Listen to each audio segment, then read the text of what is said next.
Welcome back to the channel. Today we're going to talk about covalent molecules. Covalent molecules occur when you have two nonmetals sharing electrons, and they share electrons to form a substance. With covalent molecules, you will use a periodic table, but only to refer to or to recognize where the nonmetals are. And in this case, when you're dealing with nonmetals and covalent molecules, you're also going to include the metalloids because they tend to act like nonmetals for bonding purposes. Learning the prefix is what makes naming and writing the formulas for covalent molecules doable. Once you know these prefixes, your process for writing the formulas and naming the compounds is straightforward. You write exactly what you see. If you have 2 carbon atoms, then you would use the prefix di. If you have 4 chlorines, then you would use the prefix tetra. You write exactly what you see. By writing the formula and naming, like I said, you have 2 nonmetals, they're sharing electrons. The prefix tell you exactly how many atoms you have. When you're naming the substance, the first element is going to keep its name entirely after the prefix, and the second nonmetal will change its ending to IDE. So just like with ionic compounds, chlorine becomes chloride, oxygen becomes oxide, sulfur becomes sulfide.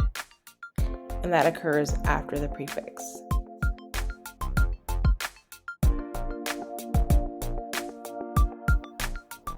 All right, let's look at these 2 examples here.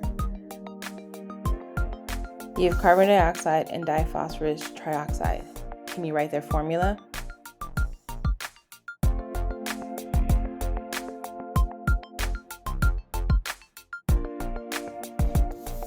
Did you get CO2 and P2O3? So with covalent compounds, remember all you do is write what you see. If you have 2 nonmetals, the prefix becomes a subscript of that element. Now with chemistry, there's always an exception.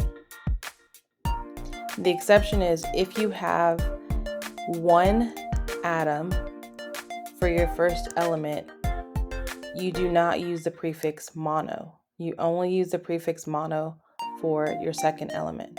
So you see the example here with SiO2. It's silicon dioxide, not monosilicon dioxide. See, that doesn't even sound right. There are some common names for covalent molecules that we use frequently in chemistry. And for those, you're not going to follow the rules that we just talked about, but you'll just learn these formulas. So you have methane, ammonia, and water. And the formulas are there.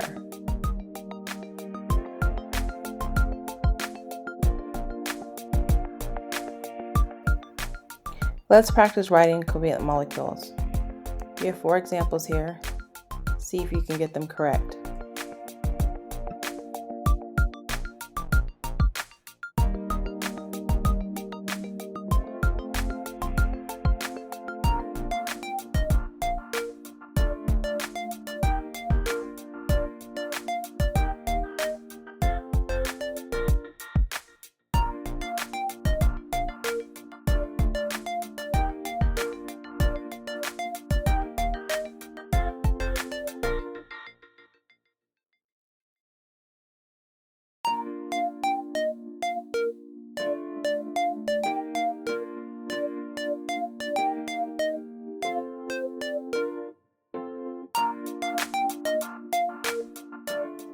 All right, you did great with naming. Can you write the formula now?